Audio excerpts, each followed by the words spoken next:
What's going on, AI family? It's your co host Dante, along with your other co host Cal. We're here with another episode on June 28th. Athletic Intelligence is here. We're back, and we're definitely excited to get into this.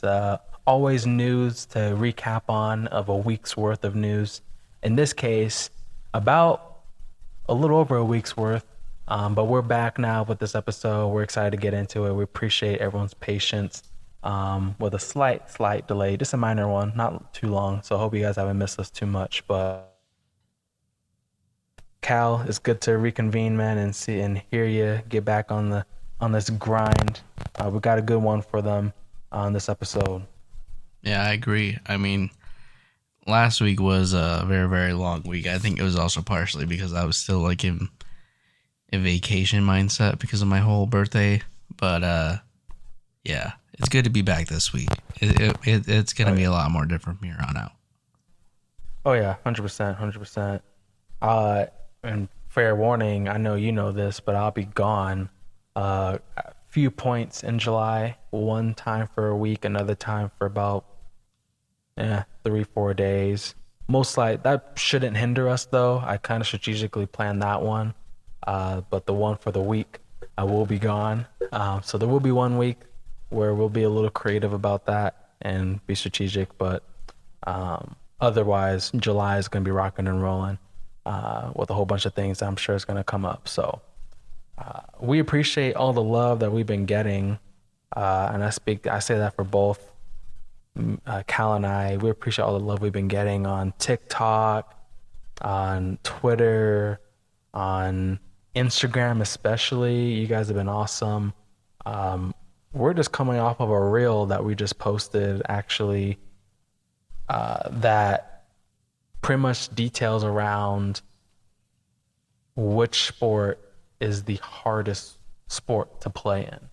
And credit to, I want to make sure I give credit to the person that we actually, went off of. So it was essentially, don't fail me now. I can't recall what the guy's name was. I'm gonna find the account right now. It was VRST Sports. VRST Sports. So that was the video Like that we varsity found it off sports. of. Varsity Sports. Okay, cool. So their take was baseball, and their reasoning for saying baseball was due to primarily speaking towards the fastball. Trying to hit a fastball is a very challenging thing to do, and they went on to say that the most athletic baseball player, or at least talented baseball player, has a legitimate shot to at least be pretty decent, not the best, but decent if to pick up another sport, whether that's football or basketball. Okay, okay. I don't think all skills are transferable. It depends on the person, but hey, it's a respectable take. The second take that he took, I was like, okay, maybe. But the first take, I was like, hey, no one's gonna argue that. Trying to hit a 97, 100 mile per hour ball, that's easier than, or that's a lot tougher than people think. My take on it, which was the other part of the second half of the video, I said hockey potentially. I think hockey probably wasn't the best take, but the one that I was definitely more proud about, and the one that I, on this episode, am most likely leaning on easily, is golf. That was my take. I should have just said golf only, but I would say golf is the most. It's a sport that you need to be physically fit for, no doubt about it.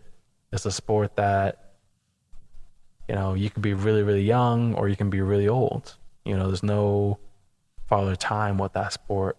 But it's a sport that requires the least amount of athleticism, though, compared to the rest of the sports. But it's, I think, the toughest one. Like no player, no matter how good you are, can just pick up a golf club and then just start, with the accuracy and with the right power, putting, knowing what the wind and the hills and the angles, like they're just not going to be, it's just not going to come and pick it up that easily, right? You're just going to come on there on the green and easily just, hit it as far as you want to either. It's not that easy. So I say golf will be the toughest one, or I'm fair to just put it right there with baseball. What would you say, Kyle, is the toughest one that you would most likely put as the reigning toughest? So playing baseball, obviously, it's like I know that there's a skill gap between this this sport because a lot of everything has to happen in like milliseconds. But I also kind of dived into hockey this year, and watching them move as fast as they do, turn on a dime, stop on a dime, do what they do, hit each other while chasing this little small puck. And it always just, even as it like, especially as a goalie, like I know that like for the most part, their body is as big as the goal, if not a little bit smaller. But they always seem to be in the right spot at that time, and that puck is coming in quick. So I've kind of been leaning towards hockey, and I love the golf take. It is a very difficult game to play, and although I don't necessarily think that you have to be the most fit to be all that well in golf. Um, it definitely helps. I mean, everyone's kind of chasing distance right now, and like guys like Rory McIlroy or Brooks Koepka, like they're pretty massive guys. Um, Golf is a hard sport, but I think just with a little bit of practice and actually knowing what to practice doesn't make the game as hard as anyone thinks. Putting and all the other factors are definitely a huge indicator, but like it's definitely like I'm not saying golf is easy because it's not, but essentially after you kind of learn your shot, as long as you know how to play your shot with 10 mile per hour wind going to the left or right or coming right back at you, you'll kind of get it down after a while. You heard it here first, folks. Nah, I respect that. I respect that. Yeah, hockey. I mean, I already won't be good at hockey because I can't even skate for real. Ice skate, so I already know I'm gonna be a liability out there. But yeah, they move real fast out there. They really do, and the puck is small and it's moving super quick. And then with your hockey stick, you can kind of it. I got respect for it. I do. And the goalies there too. Yeah, a whole bunch of respect for it. Yeah, it's a tough one. It's a tough one. I was surprised. I was expecting in that chat because that's the one reel that we've gotten the most engagement. That engagement blew all the other engagements we ever had out of the water. There was one sport that I was expecting to maybe that I was expecting to hear a little more often. It might be coming up as we speak, as we're still getting some notifications, but one that I was expecting was maybe someone to say soccer. I feel like there's always been people that would say soccer is tough because obviously you can only use your feet and all these things. Um, I figured someone would say combat sports. I think two people did maybe. One said boxing, and then another person I think mentioned MMA. Oh So no, some wrestling. yeah, someone said wrestling. So Respectfully, I know that you guys go through a lot. I just think it's an unnecessary sport. You heard it here again, folks. I'm just being real. I've always thought about this, especially going back to like junior high, because my uncle comes to me one day, and it's like me and my cousins were at the park, and one cousin's pursuing wrestling, and so he was just like, let's just do it here. Just kind of like try to get me to like want to buy into. And I was just like, yeah, no, this is not it. And I respect the people that do it. But like I feel like for the most part it was a bunch of like linemen that their coaches they were just like, yeah, you guys are doing wrestling in the off season so that you can stay in shape. And it was just like, why don't you just give them winter workouts? Hmm. That is true. They did. If you were doing football, like I remember in high school, a lot of them were doing wrestling. Yeah. You know, like just like respectfully, like in for I don't know the beating. I like they. I mean, I seen guys get slammed down pretty damn hard. So it's just like, why do this? I mean, you could say the same about not exactly, but if we want to branch off from wrestling, I mean, you could say the same about like jujitsu, or yeah, things of that nature where there's grappling and then there's submission work. Um, you could say the same. It's not exactly the same, but I mean, a lot of groundwork and trying to get, positioning. Yeah, I mean, yeah, I get, I like, I guess I understand it from like that standpoint, but I think just like in the actual debate of what the hardest sport is to play, I don't think it reaches my top five. No, not mine either. I don't think it would reach my top five either. Definitely, there's technique and all that, respect, but no, it wouldn't be my top five. I mean, before we move on, can you put together a top five right now? It doesn't have to be in order, just the five sports that would be Baseball, toughest in your. we'll throw golf in there too, but then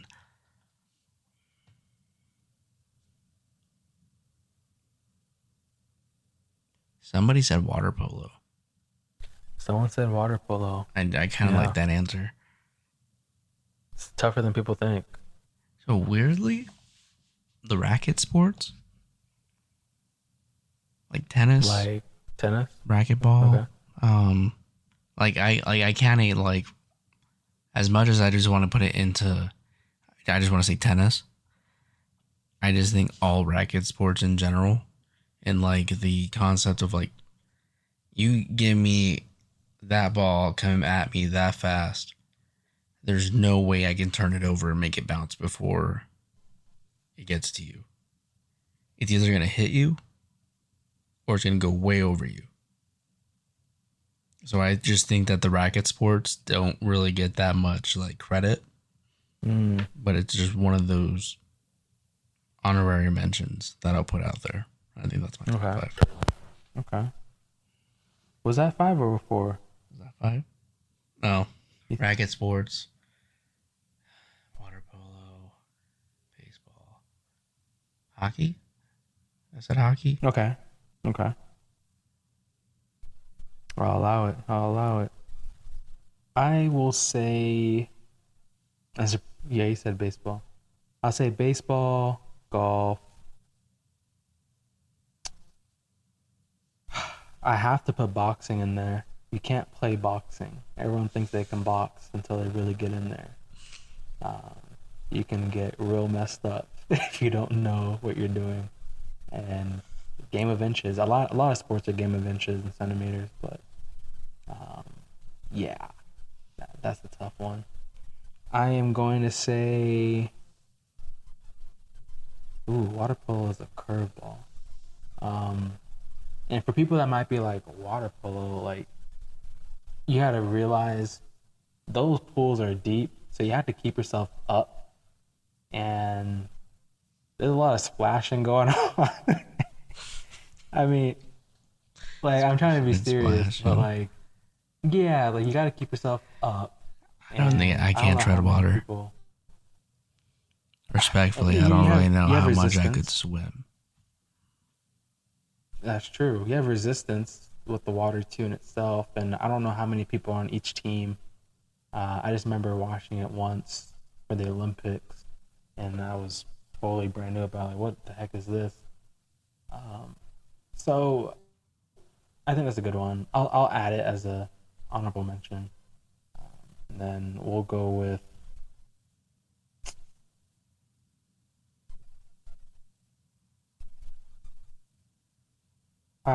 I'll go with tennis just for the simple fact that I played tennis before.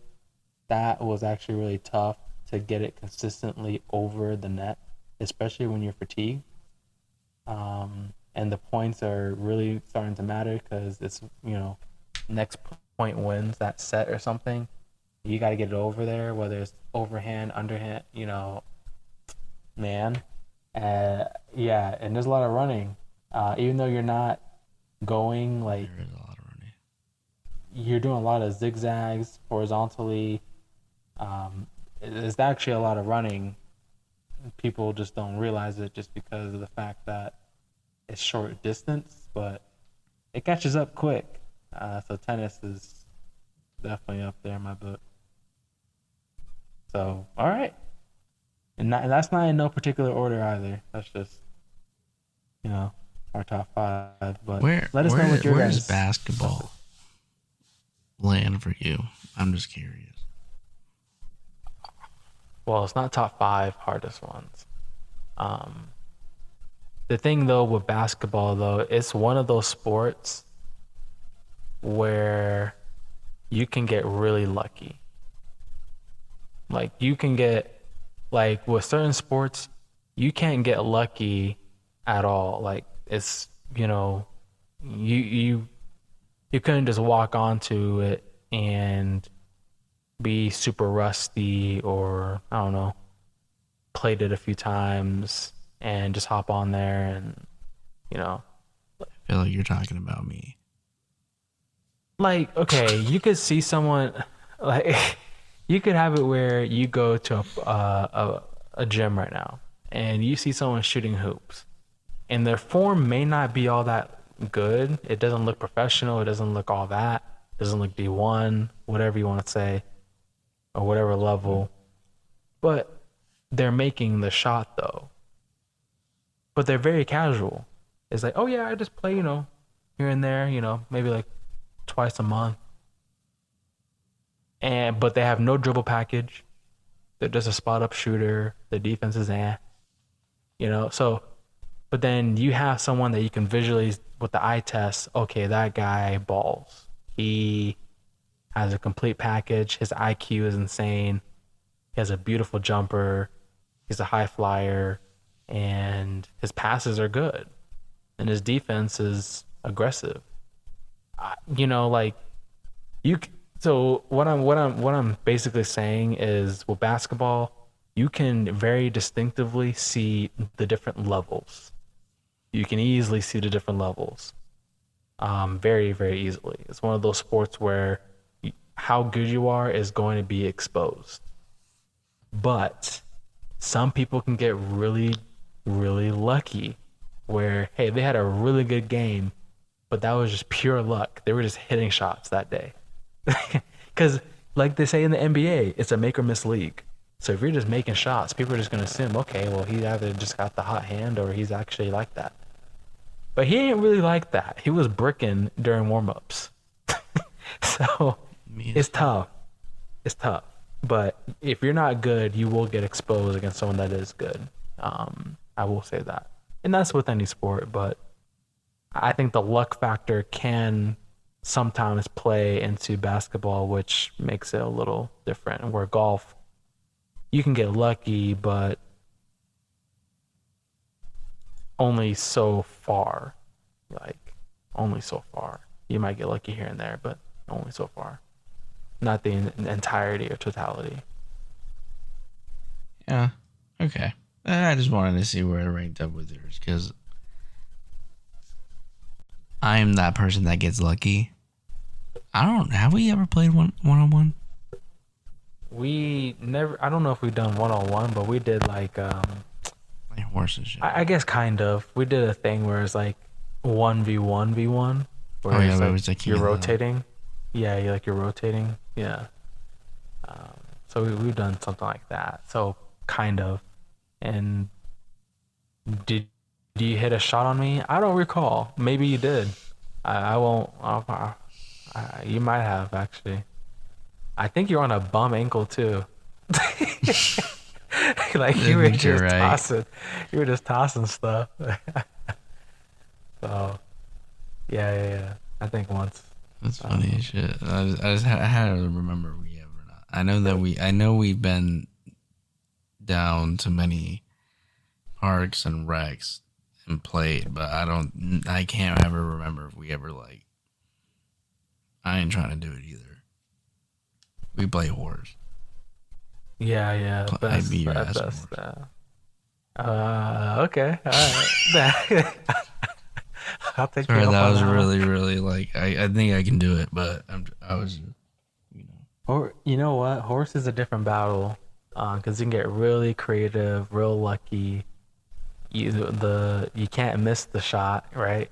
So it's hey, you never know. You know what I'm saying? yeah. But I like my odds still. But we appreciate the love on the reel though. We've been getting some serious love on that, so keep pouring it on. There's some people who get really aggressive with it and like as if we're bashing someone's family members. Like you know how some people get about sports, but I think the general consensus is everyone's pretty chill, just sharing which ones they favor, and it's all respectful. We don't care if you disagree with us as long as it's respectful, man. And if you want to banter with us, we'll banter back, have fun with it. No disrespectful stuff. So we love the community and people just partaking and people following us. You know, they're adding on to it. So if you're a new person listening to this because you recently followed us, we appreciate you. I'm glad that you spotted us and we were able to be on your feed. It's all right. We're talking about basketball just a second ago. A lot has happened. We were pretty much talking about in our last episode about the draft and, you know, the number one prospect, Victor Wembanyama going number 1, Scoot going number 3 to the Blazers, Victor going to the Spurs. Number 2, of course, was to the Charlotte Hornets, which was oh no, I just had him in my head. Don't do this to me. He was from Alabama. Very good prospect.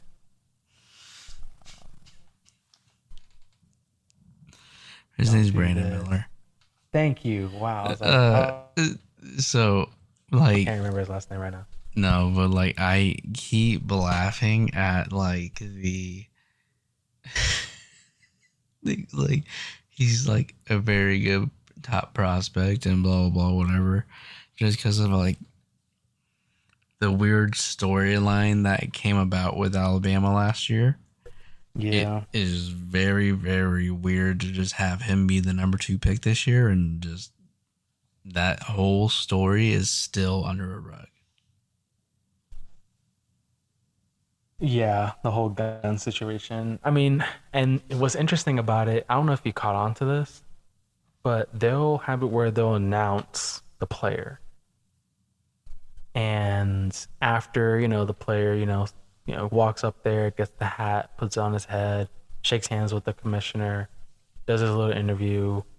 After the fact, they'll have it where they'll blast their information out there. Like for Brandon Miller, they brought up the whole gun situation. It's almost like, okay, that just killed that whole moment. Or I don't know if they did it for this draft, but there's been scenarios where on ESPN, they'll talk about, and even on NCAA for college basketball, they'll talk about a player and then they'll bring up something so unnecessary about, oh, well, his dad left him at the age of 5, and him and his family have been on welfare checks. And it's like, why? Why is this anyone's business? Like, why are we talking? Let's just talk about his game. Did he commit a crime? No. Okay. We don't need to bring it up. Like, And like, you're right up to an extent. I mean, like, if they're wanting that information out there, then cool. But like, it's just, like, you're right. Why are we putting that out there? it's just Respect, weird. respect that your mom raised you, and like like, who was it?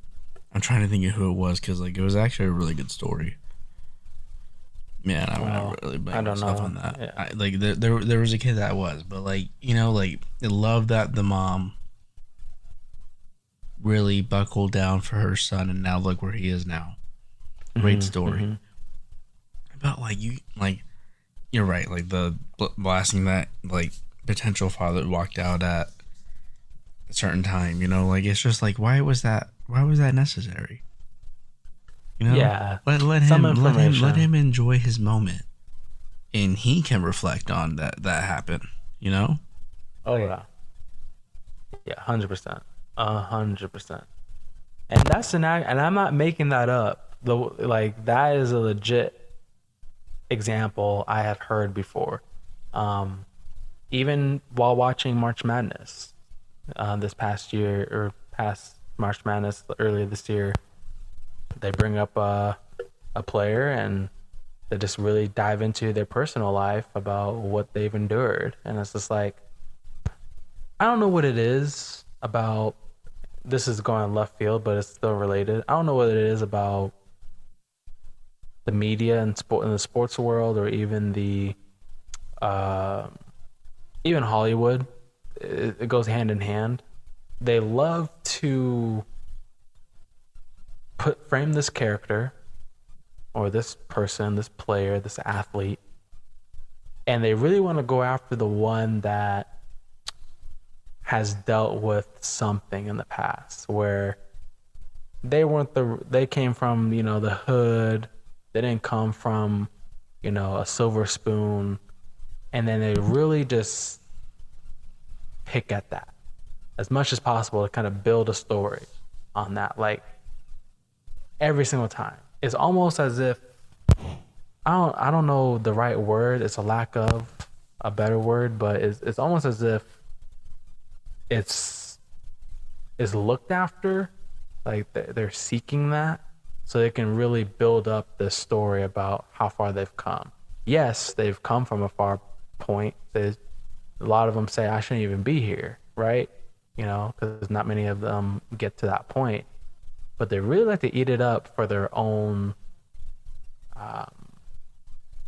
I can't speak for the media, but sometimes it seems malicious, just to kind of paint this picture. And other times, at the same time, it's, giving more exposure, which is also motivating, because, hey, that person did it. Why can't you? So it's a double-edged sword, is where I'm coming from. But it's just interesting that they put information out like that. Not that they put it out there, but just the timing. It's usually the timing that kind of throws me off. Like, wow, we're talking about that right now. The game is in play right now. Please commentate. So, yeah. But yeah, we have that with the players. I am not mad with the placements of the teams that the players have been selected. I think I think all of the teams. they did pretty Yeah, well. yeah. I think all teams did well on where they needed to exercise their players. Do you have one that won the draft, or a player that you are most excited about? Big scoot guy. Big scoot guy. As far as a team that won it, I'm like, not one team really stands out to me. And it's just respectfully, because as you kind of go down the line, you kind of get lost of like some of these guys and like where they're going. Hmm. Um, who do the Suns get? The Suns had like the 53rd pick in the second round, and I have no Forward. idea. It's from Belgium. Okay, we got From an this squad. international. He went to International. Dayton. Oh Is that where Curry went? no, he went to Davidson. Oh, shit. I don't know what Dayton is. I've I'm heard of sorry. Dayton. I don't know where it is geographically, but okay, the Belgian guy. So I mean, even with a rookie, I know the Suns got to get all the help they can get on the bench. So I'm sure they picked wisely on who was available. I So mean, we need a okay, forward, so I mean, he must be a shooter. I'm assuming he's a good 3-point shooter, like 3 and D. If I had do to you, guess. do you think there's a team that won the draft? I think San Antonio just got their hype back. San Antonio has their hype. I am going to say that the Rockets might have won it. I love the two twins. Pistons got one. They got Amin, and then the other twin. Um, both are really, really good. And they also got a sleeper pick that was supposed to be picked up high, but pretty late. So I like the Rockets option, but I'm excited about the Twins. Excited for Scoot as well, but definitely the Rockets. They got two young studs. How do you feel about Wemby missing 4 shots in the first time that he's in a Spurs uniform? That could be jitters. I saw that. It was Boy, you're Brits. telling I'm me not you're gonna. that tall and you're not putting it in the hoop? Come You're on telling now. me that? Uh, Dante, respectfully, on I expect I'm like, you to give me a easy finger roll layup the next time we get on a court. I think what he should have done was Get a probably dunk. taken a few free throws, a dunk, a layup, just something to kind of see the ball go in, kind of warm up. I don't know if he did that to take time to do that, but yeah, he was bricking, and hey, No, I'm he not I'm doesn't not need gonna to. hold him. Does he not have any bunnies? He kind of does a little bit because I saw him do like in between the legs No. dunk. Dante, do you know He did how? it. He did it East Bay. He did it East Bay. Dante, do you know how much he weighs? 225. Why was your guess that high? He's 237. But like, why? How did you get 225? Because I remember hearing his weight recently, and so I was like, well, he's really skinny, but he's also really tall, so he has to be over. He has to be at least 200 minimum. His bones better be dense as shit. But that's a lot of. Think about it though. That's a lot of height to cover. So 230. Dante, I think I'm about 245 right now. I might be 240. are you saying he looks a lot lighter than the weight that he is? Yes. Fair. But think about it. If he were to add on weight, I don't know how he would look. He would look colossal. But if he were to add on weight, I mean, you know how heavy he would like. So 237, I think you said. He would He'd be not pushing be. 250 easily. Oh my god.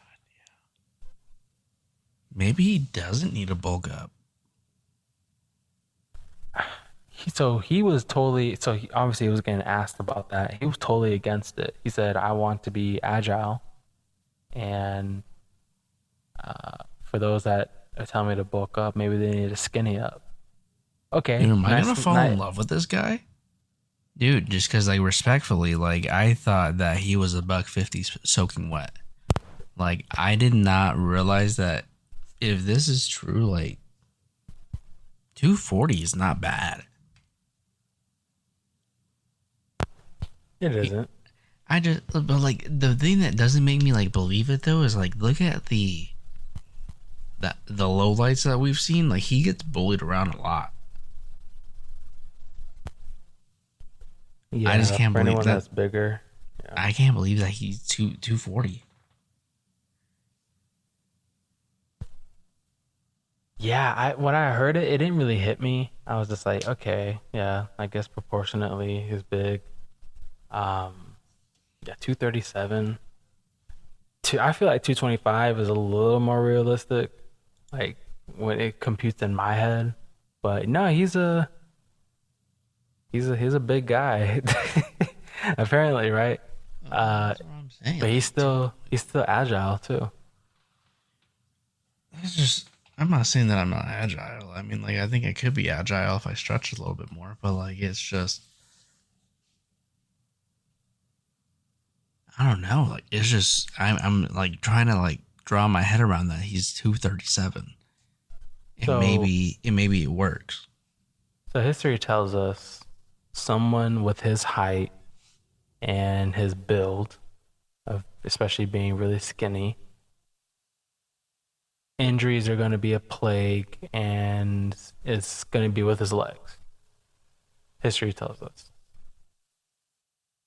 Now everyone's concern with him wanting to bulk up a little bit to add muscle is for that very concern. The only thing though, now that I think about it, it may not matter if he bulked up even because when you're that tall and your extremities are that long, it's just out there and exposed. Like someone could fall on his leg. Now, yeah, if you bulk up a little bit, like your legs, it's not. It's gonna take a lot more force to give. But like you're still prone to having more injuries just because of your legs are just really long, so it's just easier for the joints or something to happen. Um, so it sucks either way. I don't know if from a health standpoint, yes, maybe adding some size, but from a basketball perspective and his abilities, I don't know if adding size would help his game 100%, unless he wanted to just be a Giannis. Because people forget when Giannis first was in the league, he was very skinny, and his jump shot was a lot different and a lot smoother. The moment he got all that muscle, see how stiff his jump shot is and inconsistent it is and struggling with the free throw line? I promise you, it was not always like that up until he bulked up. Now he got yoked, right? So two different extremes. 1B does not have to do all that, but I might be his able to make game it. won't. His game just won't translate the same if you did bulk up. He won't be as quick, agile. His jump shot could alter depending on how jacked you wanted to get. Just little things you have to pay attention to. And then what's interesting and something that I know about it is I used to be really, really skinny when I played basketball in high school and prior to that. Very skinny. I didn't realize how skinny I was until years later in my adult years where I, gained muscle, gained weight, where I could look back and I'm like, wow, I look like I needed a double cheeseburger, like bad. And no one said anything. And Because it wasn't an issue then. it wasn't. I mean, did I get pushed around from someone that's bigger than me? Yeah, but I was still fighting. But, that's just because of size. I mean, I was light. But the thing with that, though, is my jump shot is a lot different than what my jump shot is now. Now, that's not to say, like, oh, I'm just super jacked guy. But, like, my jump shot is a little bit different, though, since I did add on size because I'm a lot heavier than I was back then. So it's just things to look into and pay attention to. And I'm sure he's considered everything and heard it all. But yeah, I'm now thinking about your jump shot. I Don't think like too hard. I know because like I'm gonna have to see it when we play horse, but like He's serious about this horse. it's just like I don't know. It's just I like if it's his idea is to not bulk up, stay with it. But just Yeah. there might be some consequences, and we're gonna have to see how it plays out. We obviously do not want anything bad to happen to him, especially being the number one pick. I have a high ceiling for you. Oh yeah. I mean, you have to put it pretty high with his stature. We'll see what happens though. I'm excited to see. There's some excitement in San Antonio now. San Antonio is notorious for getting some big time draftees that are centers, right? And it goes a long way for them. So Can he's gonna get the best mentorship with the Spurs. You know. can I hit you with like a weird ESPN fact that I saw, and I don't know how I feel about it. Lay it on me. So they said that he is top two of the Spurs number one picks. And that was of like David Robertson. Hmm. Is it Robinson? Yeah. I said Robertson. That was my bad. Robinson, Robinson. Yeah. Tim Duncan, and then him. Hmm. Do you think that's true? Of them having They said that the Wemby is top two of the Spurs number one picks of the three of them. no. Thank How you. can you say that Oh when he my- hasn't even played a game yet? Dude, when I saw it, I like looked around and I was like, "Hey," and like Robinson's time is beyond me. I don't know anything about that generation of basketball, but I know people around me do. So I started asking questions. I was just like, "Hey, isn't this like he's a guy, isn't he?" Like I was like, "Why would they be saying this?" And they're just like, "Yeah, he was really good." Like, well, whatever. And I was just like, how are we just gonna let Wemby just immediately top? And then I was just like, are you guys saying that he's better than Tim Duncan? No. Come You know, on. and I put Duncan at number one, but I was just like, how did you get to with between these three say he's top two? That's insane. I like I- that just So here's the lineup. It's Tim Duncan number one. He has 5 rings, and once he came on the scene, David Robinson really started to win his 2 championships. Right? Okay. David Robinson has 2 championships. David Robinson also scored 71 points in a single game. People don't know that. So, and he was a really lefty. impressive, actually. And the dude was yoked. Dude looked like He was Giannis huge. before Giannis. Yeah, yeah. Dude was crazy strong. No, I have to see Wemby to stack him up against those two. He's gonna have to get rings because they've done it all in terms of points. I don't quote me. Tim Duncan either won an MVP or was it like a close candidate, but I think If he actually didn't David win MVP, Robinson. that'd be wild. He had to win one Yeah. MVP. Yeah, he did. He did. It was Okay, 2001, 2002. Yeah. I was like, if he did not win one, that is like, well, I guess I want him too. I guess that's like Kobe, Shaq. Kobe did. Shaq did. Yeah. Shaq got robbed from at least one. But David Robinson won MVP too. Okay, I wasn't crazy. So Right. they So both like, have won how MVPs. are we just like immediately putting Wemby top two? I don't know. I don't know why. And I'm but like, it's the hype. I feel like you see it in the. I feel like a crazy goddamn girlfriend, bro. Like I feel like I'm liking this dude 1 second and then I'm not. Like it's just like yeah, like Don't let the people that make you dislike them. I understand what you're saying yeah, though. like oh man, no, you see, and that's why they did it. They just made me switch up on this man real quick. That was They did. like, but like just top two out of those three is just crazy.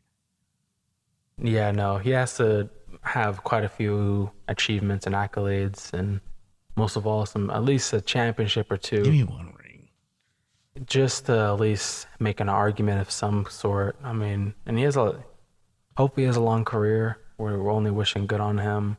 That'll just make for a great debate for the Spurs franchise, just to be like, okay, yeah, these three big men. Who do you have as the best? I think Tim Duncan will forever go down as the best draftee they've ever had. But man, yeah, they're jumping the gun there. I think people are so easy to be prisoners of the moment, and you That can't be was a prisoner of the deep. moment. It was deep, That was and deep. and it's so true though. It's so It's, true, and that's with everything though, but sports especially. People are prisoners of the moment, and they get blindsided off of the surrounding things or factors or what people who are no longer in the game have already done. But people don't want to talk about that. They're like, but yeah, there's many cases like that, man. There's many cases. Everyone's fallen victim to it, prisoner of the moment. But if you have something else, I'll let you go in on anything else if you have something. But we have another prisoner of the moment on this next one here, and you might get me for it. But no, you can go. That was like trying to look up betting lines for the NBA championship, and I literally cannot find the Spurs. Oh my god, they're like plus 25,000. yeah, no. Isn't it? It's Pop's last go round, right? We assume. I figured this past season would have been it, but I think since they got the number one draft pick, I think he might be running it back. So this might be his last, if I had to assume. $5 pays out 12.50. But here's um, Brandon Miller for the Hornets said that they're gonna make the championship. I was like, okay, like you're good, but don't be delusional now. Be confident, but don't. Boy, you about Come to on. catch a case too, dog. You best be careful what you talk about. That's crazy. Um, Prisoners of the moment, man. Setting expectations the right way. Father's Day. Bradley Beal to the Suns. Dude. Everyone's reaction, my reaction at least, was wow. Like, whenever you get a big time player to any team when you least expect it to, or maybe you suspected it, but it's like, it may not happen. In the NBA world, anything that you think is crazy can actually happen when it comes to a player joining a team. Like me saying, hey, you know what? Let's just say Kyrie Irving makes it onto the Suns so that way Devin Booker doesn't even have to play point guard. Sounds crazy, but actually in the NBA world, that probably isn't that crazy. Like, that's just how fantasy the NBA is, right? Like, anything can happen, any player, any deal, trade deal. I mean, we've seen so many scenarios now. It's never a foregone conclusion. Now, financially, that couldn't happen with Kyrie, so that's obviously not realistic. But if the money was there, I mean, man. But Bradley Beal to the Suns, my thoughts on it were, wow, that's crazy. That's really good. And then the next morning, I was like, I went from loving it to I just like it. I went from positive feeling to neutral. I won't dive too deep into it right now. I think it's going to be pretty much the same reasons as everyone else was talking about, so I won't be long-winded. But we have 5 signed players when that deal happened at least, and we're already at our cap. And so It's like, okay, we're spending big money, which is fine. We'd never really, like you had pointed out to me a few days ago, we'd never really done that. We've been very modest with our money. So this is just whole left field, totally different approach that we're not accustomed to seeing. And I respect it. I mean, I'd much rather an owner wanting to win and aiming for that than an owner that's not doing anything. So you pick your poison, right? Which spectrum end of the spectrum do you want? Well, I guess I'll take this one, right?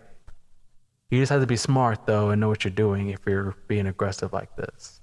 And you Believe in now this. everyone is saying you got to build up the roster. But how do you feel? How do you feel about the Bradley Beal thing? So very excited about it first and foremost. I mean, to add a talent like Bradley Beal, it's exciting. I mean, and obviously, yes, there's a money problem, but respectfully, it's not my money. So Okay, that was spend hard. it. Do That whatever was you need to hard. do because we're winning a championship. Like, just go ahead and just full send it. Whatever's in your bank account, there. But That like, sounds like something a girlfriend would say. That's not my money. I'm just being honest. Like, it's just not. I really want to go to opening night because I'm really excited to watch this team play. You got Devin Booker that's gonna run the point. We assume. I think you and I both are like fully set on that. Bradley Beal at the two.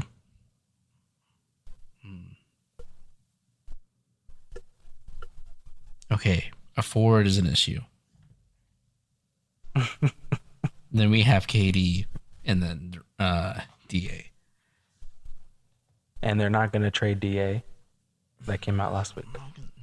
They should have. They said unlikely. We had a chance to do it. Why didn't we do it? Except like some of the trade packages now that I'm hearing, they're like really, really bad. It was like Tim Hardaway Jr. and JaVale McGee and like a 2024 second rounder. Like it was just not good. Mm-hmm. Like I feel like that we could have gotten something for him. We should have tried it. And if that's really what we were getting out of it, then maybe it was a good thing that we did keep him. But right now, I'm excited about the Bradley Beal trade, and I was very excited on Father's Day, especially. I don't even remember how it came across to me. I think it had to be Shams or Woj, one of the two. But One of the two. like came up on my phone at like of the first like initial rumor that it could happen, and I like sent it to you, and you were like, I don't really know how that could plan out because I think it was us and Miami. Does that sound right? Yeah, it was coming down to those two teams between Miami. Miami was looking into various players, but Miami and us was the finalists that was I looking most appealing. respectfully knew that we had more to offer to Washington for Bradley Beal than Miami did. Yeah, we had obviously the option with DA or Chris Paul or I'm surprised they took Chris Paul, but I mean they got what they wanted out of it. I mean they wanted Jordan Poole. yeah, I mean, yeah, they obviously didn't keep Chris Paul. They ended up doing another trade. So it worked out for them, and they freed up a lot of cap space, and they got a lot of picks now. So they're definitely aiming for the future and setting their eyes on front to grow organically. So good for them. Um,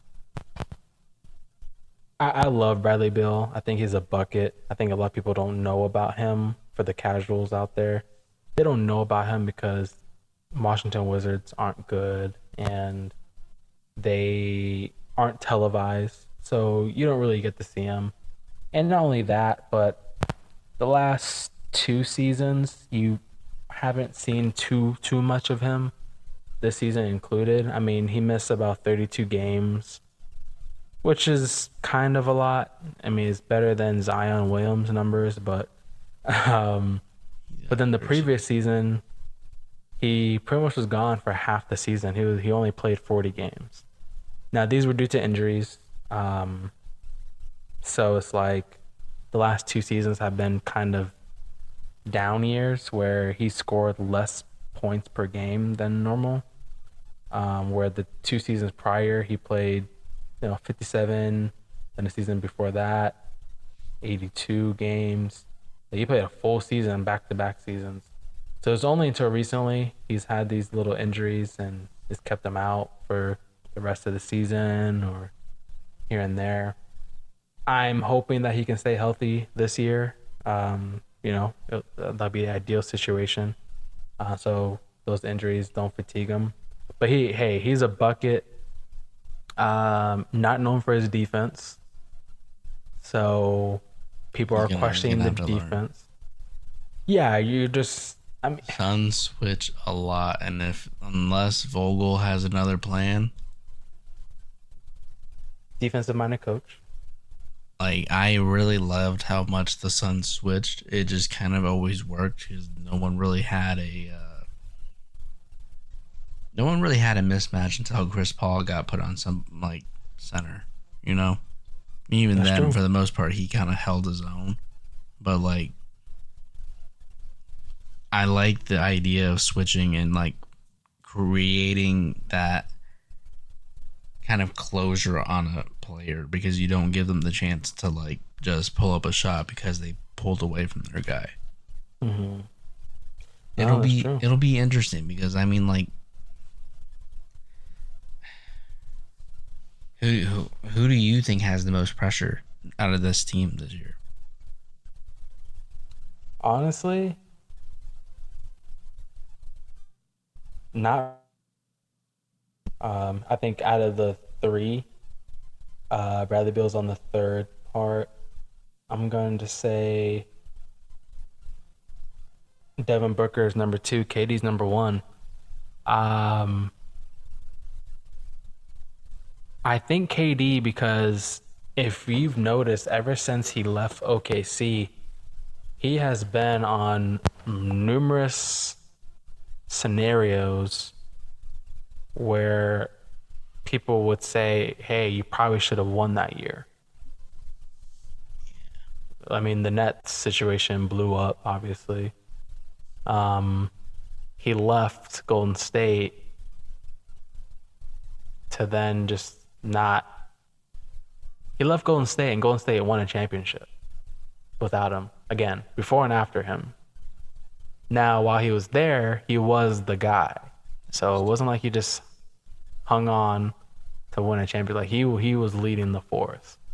But he leaves and he has not made it back and or even sniffed the finals.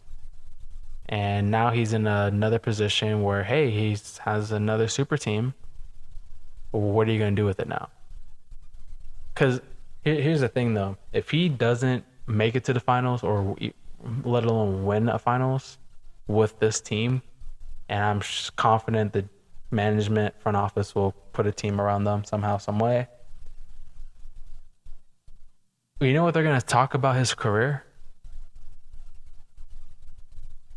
Like, let's say he does not come through. They're gonna say, "Hey, phenomenal player. He was a bucket.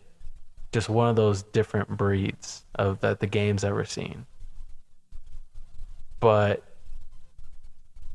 with so many great players that he's played with, he can only win 2 times with the Warriors, and after that, he just couldn't win anymore. But he had all these other teams. That's not a good look. He couldn't together with the teams that he had after the fact. I think he would have the most pressure because of that, the whole super team look that he's now dealt with on a few occasions at this point. Is this team considered a super team? There's 3 superstars. You got 3 superstars on your team. I mean, the worst super team is automatically thrown out there. Fair enough. Do you consider it? I mean, it can be, but I mean, like when you kind of bring up Beal's injuries the past couple of years, who are we really going to get out of this? You'd hope the full 82 games, if not at least give me 60, 62.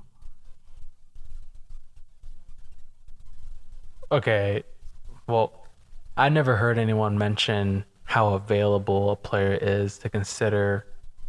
Are they, all star, like caliber? Obviously, you want him as healthy as possible. Um, I'm just putting it out there because we're a super team until someone gets hurt, and then we're not a super team anymore. You know what I'm saying? Like that's just how that game goes. I fully agree with Katie's stance on him having as much pressure to prove himself. Really, I do think though, from a player standpoint, I think Book is going to have a really really tough season in front of him. yeah, He's got to play point, and we're not going to get a traditional point guard out of Book. I mean, let's be real. We want him shooting the ball, but he's gonna have to facilitate a little bit more, and that's gonna cause his points per game to go down. But history shows when Books kind of takes a step back just a little bit, we win more ball games. So it's going to be good for him, but I think the idea of, hey, you are running the point this year is going to have a lot more pressure of like who he is as a player. that's a fair take. He's gonna have to adapt. Yeah, I'm that's very fair. excited for it. I would be lying if I said if I wasn't a little bit worried, just for the sole fact of like it's not, I've seen it, so it's not like it's gonna like fully surprise me when I see him like have like a 10 assist game, but it is worrying me because I'm used to someone giving him the ball so he can just shoot it. Mm, okay, yeah. I'm used to him being that first option that way. There's that angle, and then the other angle is, hey, you have a killer coming up the court with the ball already in his hands. So it's there's two ways to look at it, and he's gonna have to.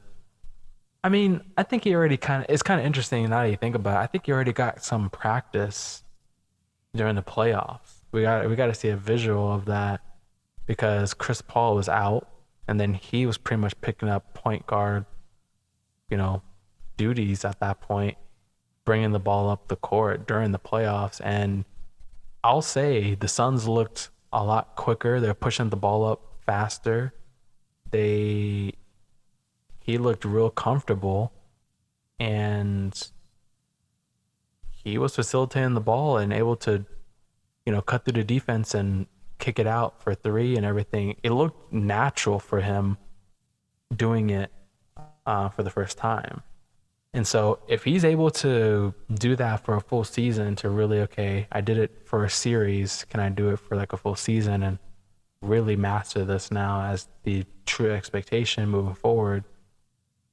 That can be pretty scary. And thing is though, he was still aggressive, trying to score too. So it was kind of like picking whatever the defense was giving him. It'll be interesting now that he had Bradley Beal. It takes the pressure off. So there should not be any double teaming on anybody.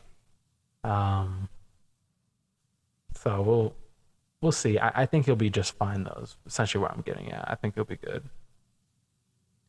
And like I'm not doubting him. It's just I do. There is just that little factor of he has not really played a true point guard position Fair. as Yeah. as a day one starter. Like you were number one. You know, Yeah. We're gonna I see. it'll be very interesting. I'm excited about that. But like Katie just needs to win another ring just to shut up the haters. And we talked about that his quote from like a week or so ago of like how the hate drives him. Mm-hmm. It's like what was it like? Is like too much love, Can uh, kill you. too much love could kill you. And I was just like, damn, that's like it's deep because like there's a love that I have for my kids that I'm like, I love my kids to death, but I was like, damn, love does have its has a downside, you know, brings some Mhm. weakness into you at some point, and Mhm. for better or worse, it like that's just what it is. But like Yeah. he needs that and that fuel to win a championship this year. Yeah, he's gonna have to hear all the criticism to keep him going. Um, my answer will be the same for this next question. I mean, who would benefit the most? And I would say KD. I think Booker would benefit quite a bit. I mean, that's huge He gets for his him. But respect. yeah, especially if he was like, hey, he was still dominant, still putting up his numbers, doing his thing. Um, but I think KD would reward from it the most for the same reasons I mentioned before. I mean, the negativity of him not winning would be pretty detrimental. It would, and yeah, like I don't know, like it just helps Book's legacy in Phoenix. He did that, and he'd be the first one to do it, and so it's just he'd be Mister Sun for the rest of his life.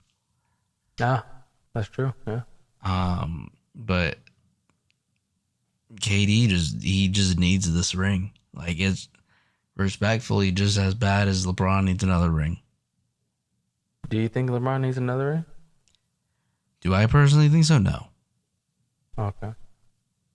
Like, and he might be at a point where he might not care, but I do believe he cares, and I think if he were to get one more, it again takes all these goat debaters and just puts everybody to rest. If he I gets think a one more. fifth ring would definitely create that much more of a conversation for those that are Jordan fans. To kind of maybe not concede is the right word, but maybe just be like, okay, okay, we'll at least entertain the conversation, right? I've heard a lot of people say something like that.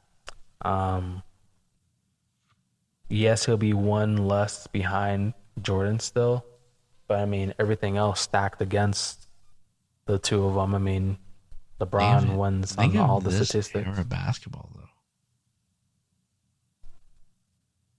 Think of all these teams that are winning. Mm-hmm. The dynasty that we got was the Warriors.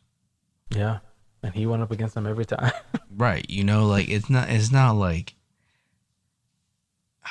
and like I know that like there are like if you go down the line, there are teams that have their runs. You go before the Bulls, you go with the Pistons or in the Celtics. You know, Mhm. like there are teams that have their runs and everything, but it's just like I don't know, like what LeBron has had to face from day one to where he's at. I just feel like he doesn't really need another one. But just to add five just makes your legacy just a little bit better. Yeah, I think if he's able to add one more, it'll work wonders. But yeah, he doesn't need it in my book. I think KD needs it more. And we'll see if they're able to do it. We'll see. It should be an exciting season. I'm sure there'll be some more updates as free agencies coming up here in the next few days. Um, with just all the moves that are available out there. A lot of free agents are available right now, a lot of good ones too. So we'll have some updates on these next few episodes as we get them. I'm really excited to see who goes where, what the Suns end up getting, all these other teams. It's going to be interesting, the role players and the big time players. So free agency, that's fun time and the craziest time of the year. You might get something from 10 a.m. or all the way to 10 p.m. An update from Woj, what a Woj bomb. But Love a good Woj bomb. oh yeah. Now Some quick other trades that have happened: CP3, as we mentioned earlier, CP3 to the Warriors, Jordan Poole to the Wizards, Porzingis to the Celtics, and Marcus Smart to the Grizzlies.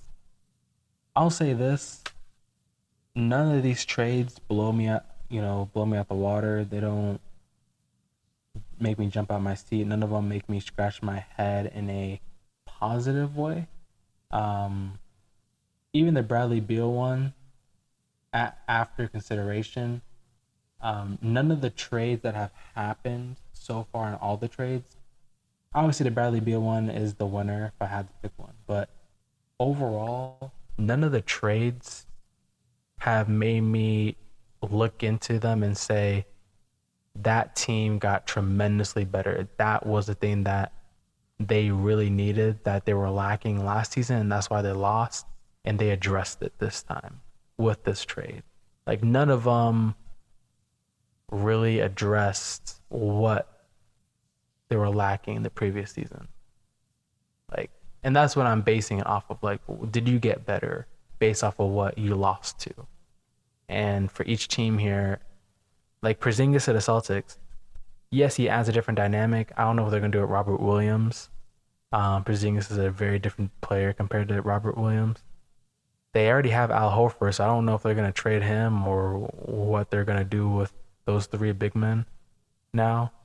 But did Porzingis make the Celtics that much better? I don't know. Maybe if it is, it's by a little bit, but beyond that, I think the Marcus Smart trade definitely hinders them. But I mean, now someone has to step up, and that's Jason Tatum and Jaylen Brown. They have to step up in a different way, so that might be good for them. CP3 to the Warriors makes no sense to me. Yeah, I'm still trying to put my hand on that. I don't know if CP3 is starting lineup and then Steph goes to shooting guard, but then that wouldn't make sense defensively because that's a really small backcourt. I don't know if Chris Paul Really comes off the small bench. backcourt. It is. But then I don't know if Chris Paul comes. Now, offensively, that would be really cool because he can facilitate. Steph can do his thing, running off screens. Okay. But defensively, I mean, man. But is Chris Paul going to come off the bench? I don't really know how they're going to scheme that or how they want to orchestrate it, but they're keeping him. So that'll be interesting. But yeah, none of these trades, the Bradley Beal one, I guess, is the best one. Obviously, if I had to choose, they didn't address the whole depth thing that they were lacking last season. They still have DA, who I think is grossly overpaid. But I mean, and they're unlikely to trade him for reasons we don't know. But man, yeah, I don't know. It's none of these really speak to me as that right there really brought them up a notch, like tremendously. Like that addressed things. So we'll see. I'm sure maybe the Bradley Beal one will be that one once they at least address the bench and they get a full roster together here in the next few weeks. But until then, I'm right now still shaking my head or scratching my head. I mean, I think the only one that I think that really stood out to me was Marcus Smart. And like, I was honestly surprised just because of honestly the role he played for Boston. He played a very, very heavy role. I mean, we're talking about a defensive player of the year. Oh yeah. Like we're not just trading away just a random player. Like, I don't know, to bring in Porzingis, was that trade, right? Yep. Like, maybe that helps you by adding a little bit more height, but it's just I don't get that.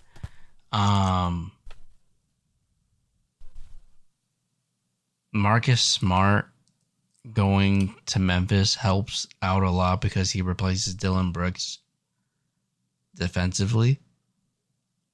And even I think that he might be he's better offensively than Dillon Brooks. Yeah, I take him over Dillon Brooks offensively.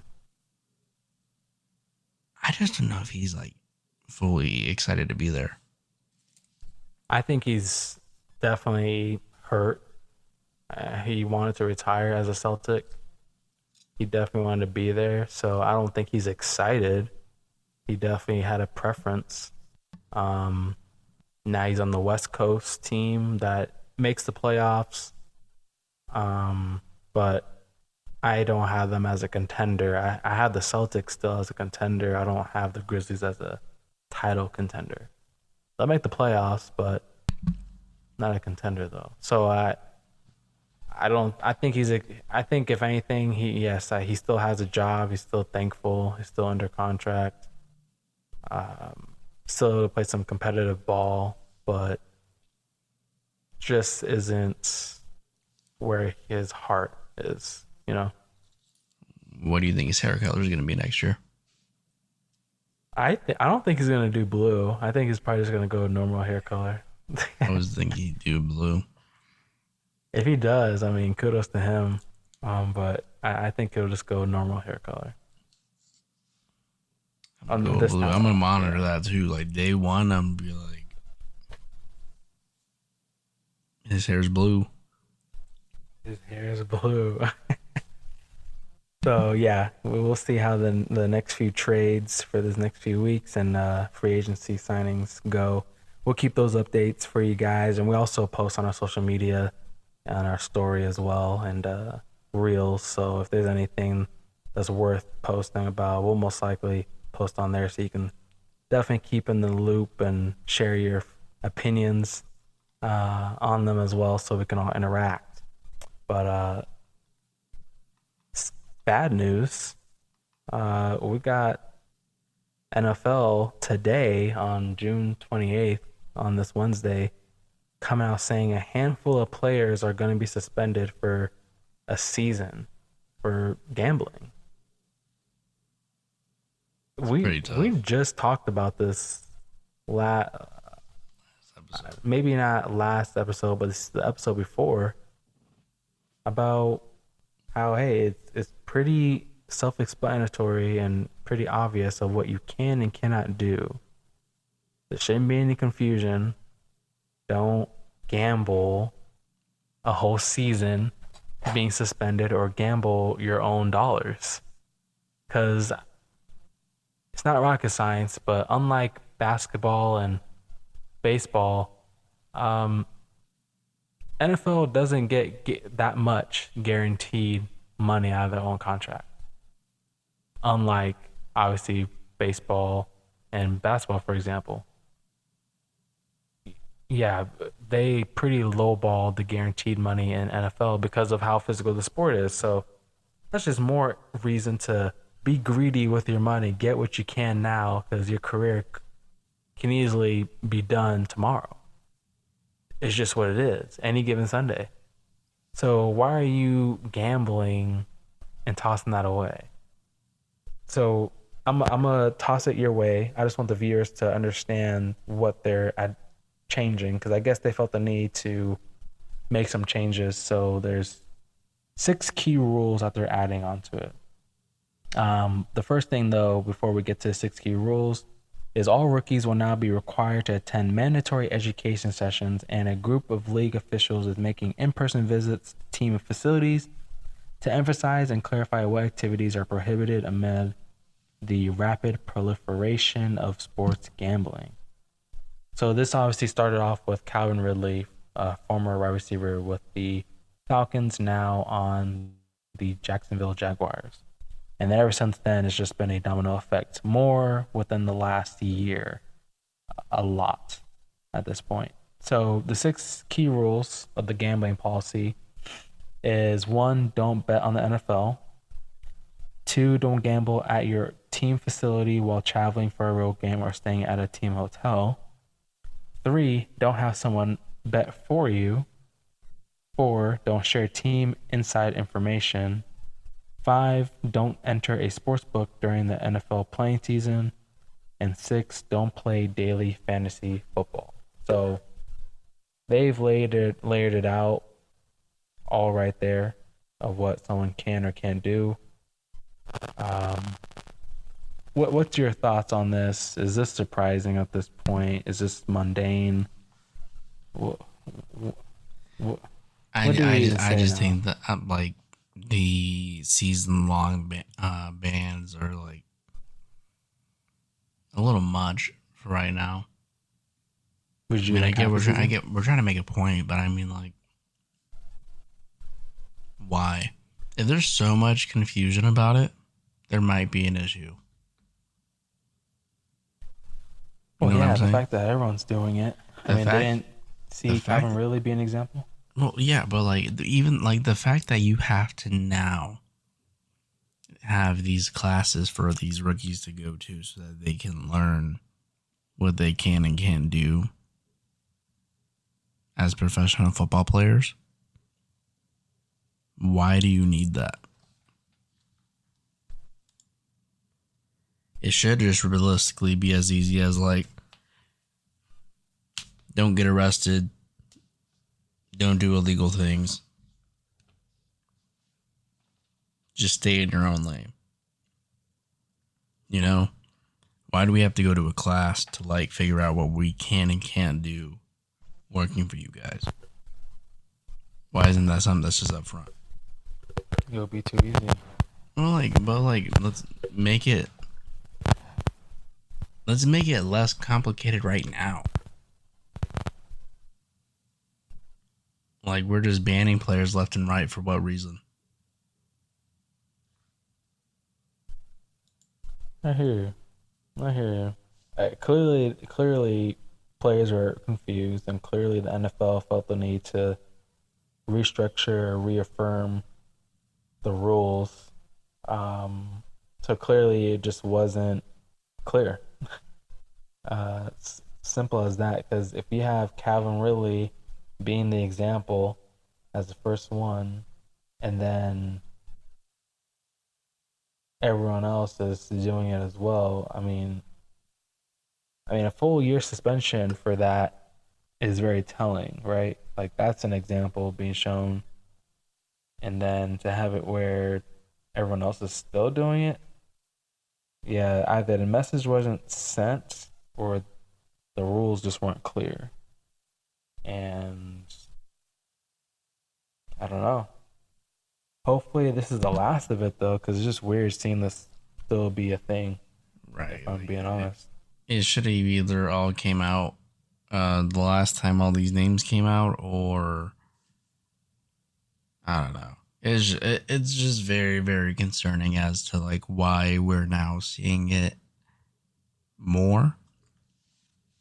I guess I don't know. I'm all for sports gambling, just like the next guy. As long as you're not betting on football, you're not.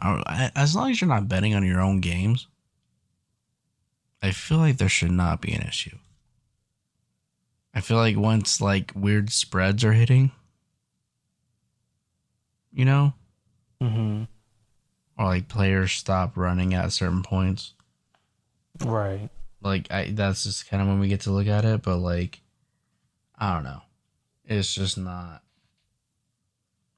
I don't see the issue with it now. So I don't really get it. Hopefully, it's the last of it, man. The Colts and the Lions are taking big hits on that, and yeah, just interesting. So we'll see if that's the last of it. Fingers crossed that it is, because that's not a way to miss out on the full season. Full season, a little aggressive, but I mean, I guess they really want to protect the integrity of the game and are taking no chances. So I see both ways. I see it from that point, but maybe let's pump the brakes a little bit. Would you just do like a hefty fine or half a season? A couple games and a fun. I think you set a point. Yeah, I If mean, you're willing to waste your money, you're gonna waste your money to the league. But also we're gonna take away 3 game checks too. You know? Like you know what I'm saying? Like it's just or yeah, no, yeah. I was about to say something stupid, but now that I was thinking about it, it's not gonna be. It wouldn't be ideal. Oh, okay. I was thinking like your game check went to the fine, and then I was just like, well, then that's very contradicting because then the team has still has to pay for that, That's you also know. true. So Yeah. I was like, yeah, do that. Then I was like, well, never mind, don't do that because you're punishing the wrong people. Yeah, you don't want to. Yeah, yeah, yeah, I agree. Good take. Good take on that. I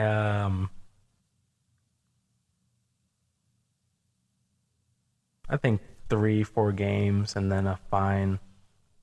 However much you want to do, I don't know, but I mean, you're already missing out on money because you're probably not getting paid for the games you're not playing right, and then you get a fine.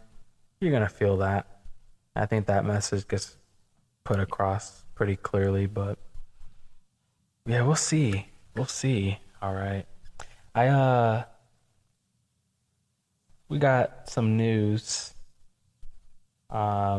Well, not some news. We've known about this, but for those that don't know, we talked about it briefly before. Uh, really big fight, July 29th. Errol Spence Jr. versus Bud Crawford. Uh, we didn't pick our predictions the last time. We're gonna do our predictions this time around, as it is exactly a month from today now, July 29th or June 29th. Exactly a month away from June 29th that you guys are listening on this on the day of this being uploaded. July 29th is when it's going to be happening, Saturday night. Very big fight. These two going at it, two gladiators over 50 some I'm sorry, over 60 some wins combined and over 50 something knockouts combined. Just insane. And I'm pretty sure I'm correct on those numbers. I'm estimating. I don't have the numbers in front of me, but that's just how ridiculous. I'm not even exaggerating. Those guys, their resumes are amazing. Um, Two big dogs. This fight could be something for the decade, right? And if they fight 2, 3 times, I mean, that's just we're in for a treat. So I made sure to do my due diligence, and I just decided to watch the last two fights between Spence's last two fights, and then also Crawford's last two fights. I just wanted to see, okay, and I usually do this, even if I've seen the fight before, just to now see, okay, their most recent style of play. I gotta now match it up and think in the lights of their opponent now. So I did it for Bud Crawford first, and then I did it for Spence. And I came to the solution after reviewing both of their fights, knowing what I know prior, and just comparing styles. I really like Crawford for this fight. Won't be easy. It's not going to be a landslide. It could go the distance too, but I just think he's so technical, tactical. He's really playing chess out there with his opponent, and I think he's going to be able to do some real damage and really pick his spots wisely and be patient with it. I just don't see him losing it personally, and I have him getting crowned by the end of the bell. His hands are raised. Um, who who do you have, Cal? Do you agree with me, or you got someone? You got Spence? So, and this is coming from somebody that's like now just getting into this.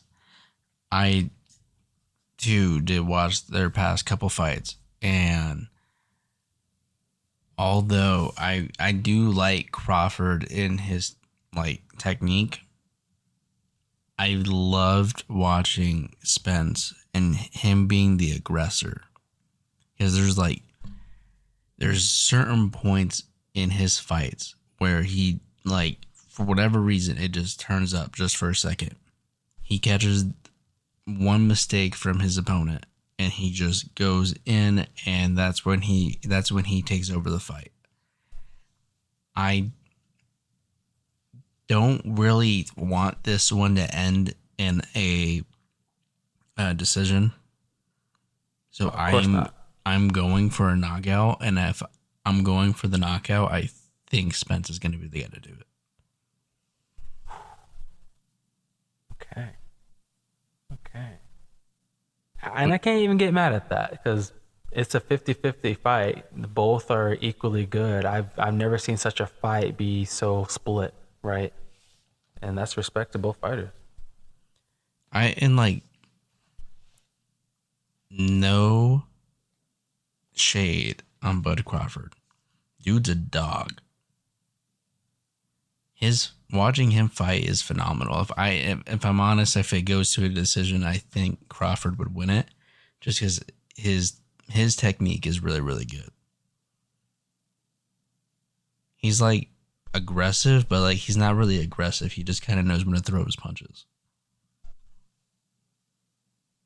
Ooh, I'm telling him. I mean, I don't know. I think he has a lot of power because he knocks out a lot of his opponents.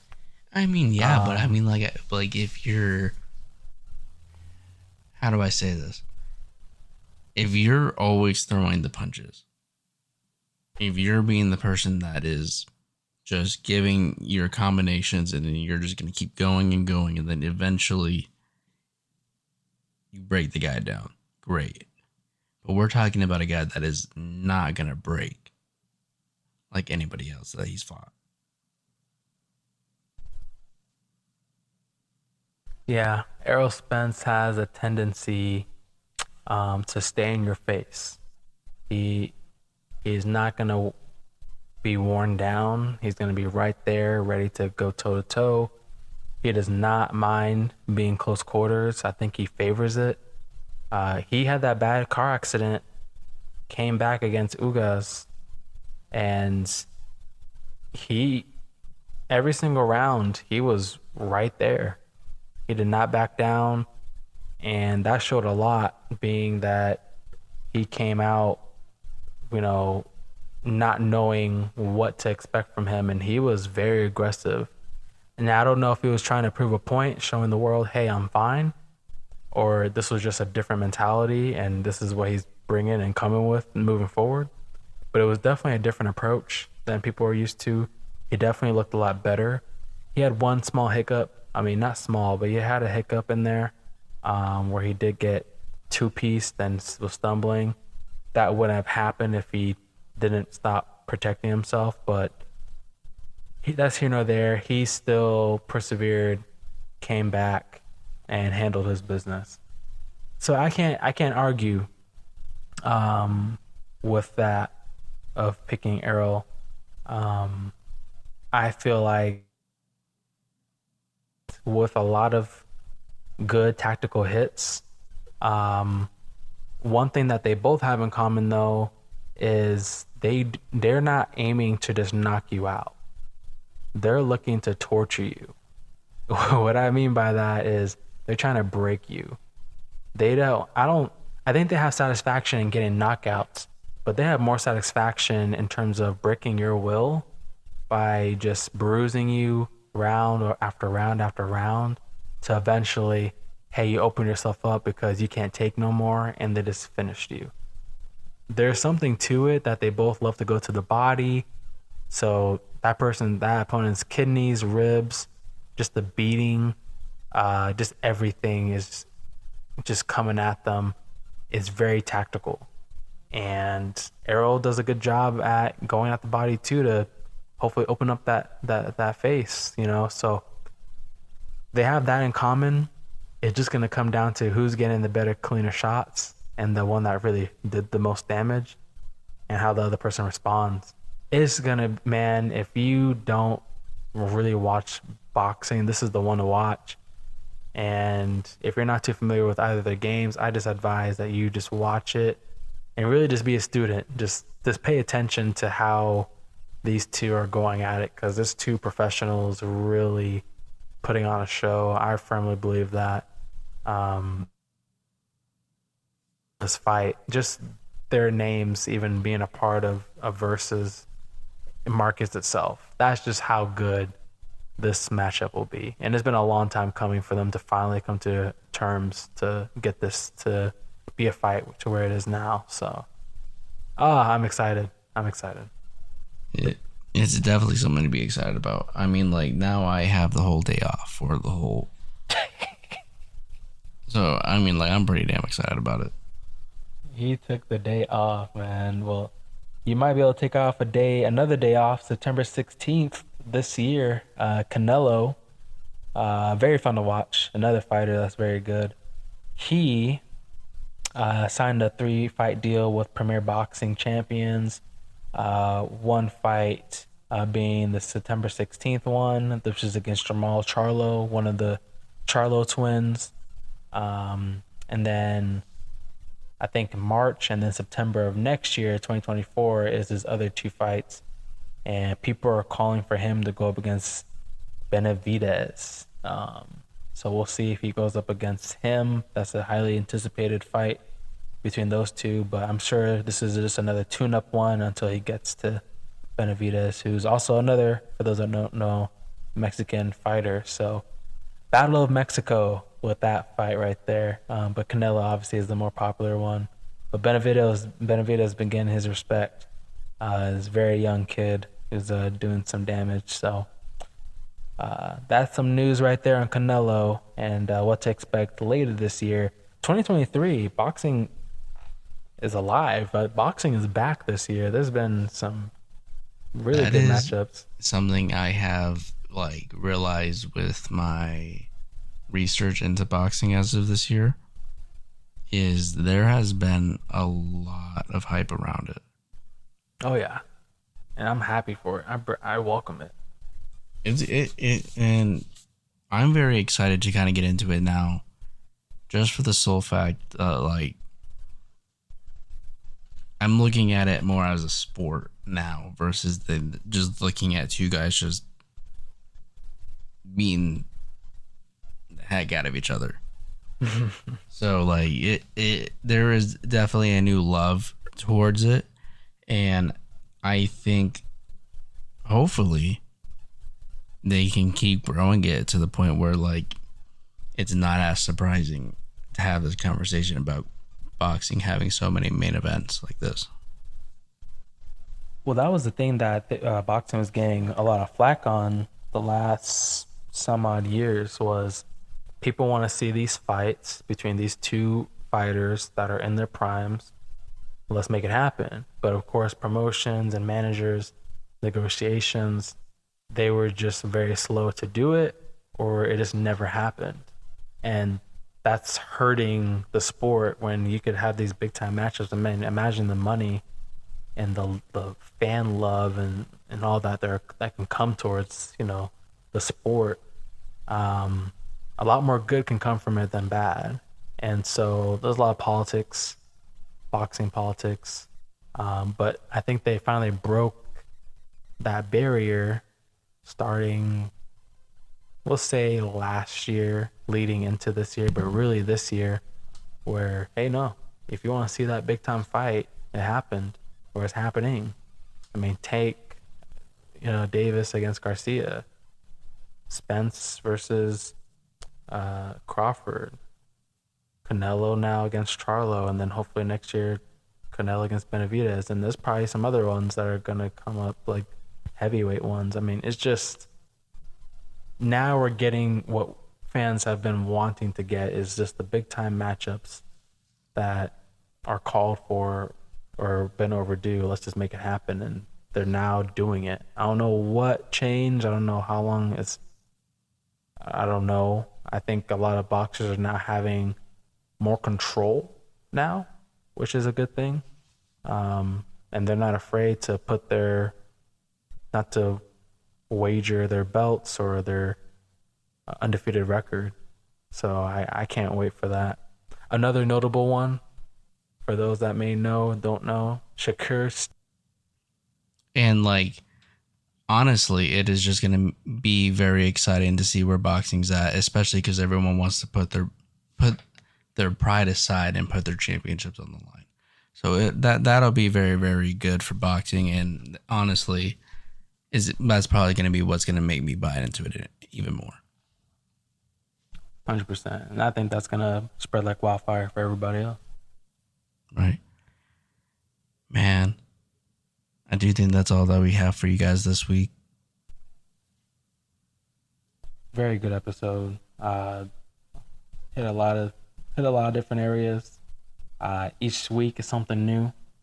So we hope that we hit some key things that maybe you guys didn't even know about, because there's so much news that happens each week. So we hope you guys enjoy this episode, and continue to run us up on the socials. You guys have been great about that. I mean, great. Yeah, you guys have been running it up, especially on Instagram. You guys have been killing it lately. We didn't touch on much baseball. I'm probably going to do that a lot more on the socials this week, just because the All-Star voting should end when you guys are hearing this, or at least this day, June 29th. But I think going into next week, I'll probably have like a better All-Star game ready segment, as also a second half of what to expect with baseball. Oh yeah, we're gonna check those standings. Oh yeah, it's gonna get very very hot. D-backs and Braves still up there, so. Oh yeah, consistency has been key. But yeah, stay tuned for that. A lot of baseball contact coming up. But thank you guys for rocking with us. Thank you for giving us that extra week. We hope it was worth it for you guys as much as we thought it was. Shout out Wemby. We're going up. Shout out to y'all, man. Thank you guys, and we will see you guys next week. Shout out to y'all. See you guys in the next episode. Enjoy.